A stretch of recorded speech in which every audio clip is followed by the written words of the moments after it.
दोस्तों डॉक्टर अधिकांशतः एक खून जांच कराते हैं जिसे हम लिपिड प्रोफाइल कहते हैं। लिपिड प्रोफाइल में कोलेस्ट्रॉल यानी कि एचडीएल और एलडीएल क्या है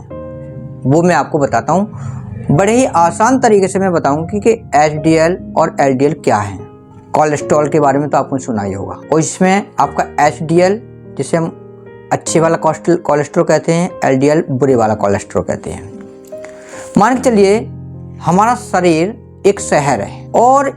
इस शहर में कुछ अपराधी हैं जिसे हम कोलेस्ट्रॉल कहते हैं, और कोलेस्ट्रॉल के कुछ साथी भी हैं, ट्राइग्लिसराइड, जो सड़कों पर घूमते रहते हैं, अपराध करते रहते हैं और कहीं न कहीं अड़चन पैदा करते रहते हैं, जिसे हम एलडीएल कहते हैं, कोलेस्ट्रॉल कहते हैं। लेकिन इसी शहर में एक दिल है जिसे सिटी सेंटर कह सकते हैं,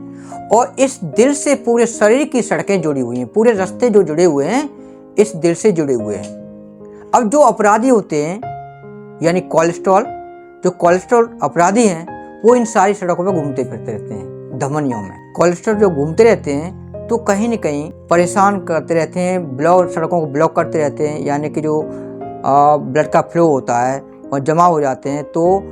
जो सड़क दिल तक पहुंचती है वहाँ पर कहीं न कहीं दिक्कत आती है, यानी दिल को परेशानी होती है, सिटी सेंटर को परेशानी होती है। ऐसी स्थिति में क्या होता है, एचडीएल, कुछ अच्छे सिपाही होते हैं, अच्छे सिपाही का मतलब एचडीएल जो अच्छे वाला कोलेस्ट्रॉल होता है,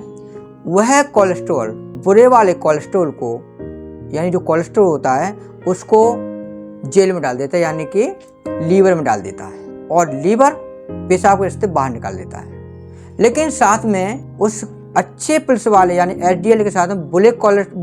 बुरे वाला कोलेस्ट्रॉल भी यानी कि एलडीएल, जो उसी कोलेस्ट्रॉल को निकाल करके बाहर फिर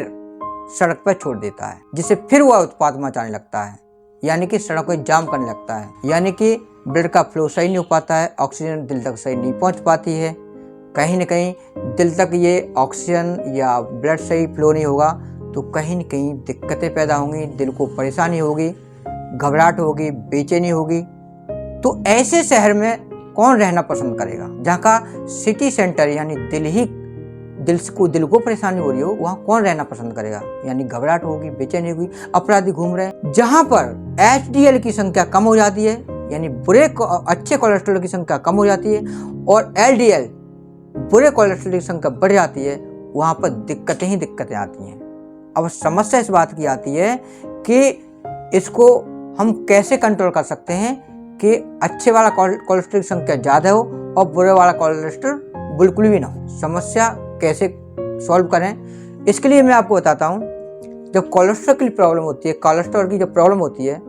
तो जाहिर सी बात है, वो तो मैं एक आसान सा भाषा में समझाया आपको, लेकिन आपको बताऊँ, कोलेस्ट्रॉल जब किसी व्यक्ति को हो जाता है तो उस व्यक्ति को घबराहट होती है, बेचैनी होती है, और कोलेस्ट्रॉल की वजह से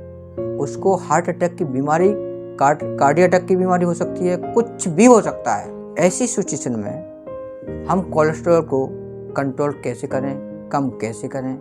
तो इसके लिए मैं आपको बहुत आसान तरीका बता रहा हूँ। इसकी कोई मैं विशेष दवा नहीं बताऊंगा, लेकिन एक सॉल्यूशन जरूर दूंगा जिसे आप अपना सकते हो। वो कोई सॉल्यूशन ऐसा नहीं है जो रोजमर्रा में आप जो खान पान करते हैं, जो अपने पेट को भरते हैं, उसमें थोड़ा सा तब्दीली कर दीजिए, थोड़ा चेंज कर दीजिए, तो आपका कोलेस्ट्रॉल ऑटोमेटिकली खत्म हो जाएगा। जैसे कि आप सब्जी बनाते हैं, पराठे बनाते हैं, और या फिर कोई भी ऐसी चीज़ बनाते हैं जो ऑयली चीज़ें हैं, कचौड़ी बनाते हैं, पराठे बनाते हैं, सब्जी बनाते हैं, या फिर और भी बहुत सारे पकवान बनाते हैं, तो उसमें आप refined oil, double refined oil,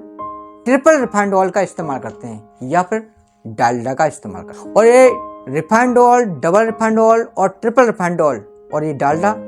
बहुत ही ज़्यादा खराब चीज़ है,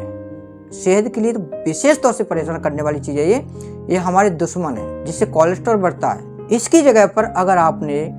जो मैं आपको बता रहा हूँ उसको इस्तेमाल करोगे तो आपका कोलेस्ट्रॉल ऑटोमेटिकली खत्म हो जाएगा और आपको कोई भी बीमारी नहीं लगेगी। Refined oil, double refined oil, triple refined oil की जगह पर आप सरसों का शुद्ध तेल, और सरसों का शुद्ध तेल वो नहीं जो आप मार्केट से खरीदें, सरसों का शुद्ध तेल वो आप सरसों खरीदें, सरसों को स्पेलर पर लेके जाएं और वहाँ स्पेलर पर जा करके वहाँ से सरसों को पिलवा करके, और सरसों को पिलवा करके जब वो शुद्ध तेल आए उस तेल को आप इस्तेमाल करके उसको इस्तेमाल करेंगे तो आपको प्रॉब्लम नहीं आएगी। और डालडा की जगह पर अगर आप शुद्ध देसी गाय का शुद्ध घी खाते हैं, आपको ये दिक्कत बिल्कुल भी नहीं आएगी। शुद्ध देसी गाय का शुद्ध देसी घी में बिल्कुल भी कोलेस्ट्रॉल नहीं होता है, कोई फैट नहीं होता है, कोई वसा नहीं होता है। आप उसको इस्तेमाल कर सकते हैं। 1% भी इसमें कोलेस्ट्रॉल नहीं होता है गाय के घी में। आप इसको इस्तेमाल कर सकते हैं खाने में, सब्जी में, पराठे में, हर चीज में इस्तेमाल करें तो ये आपकी बहुत बड़ी समस्या का सॉल्यूशन यही है। सरसों का तेल इस्तेमाल करें और गाय का शुद्ध देसी गाय का शुद्ध घी इस्तेमाल करें।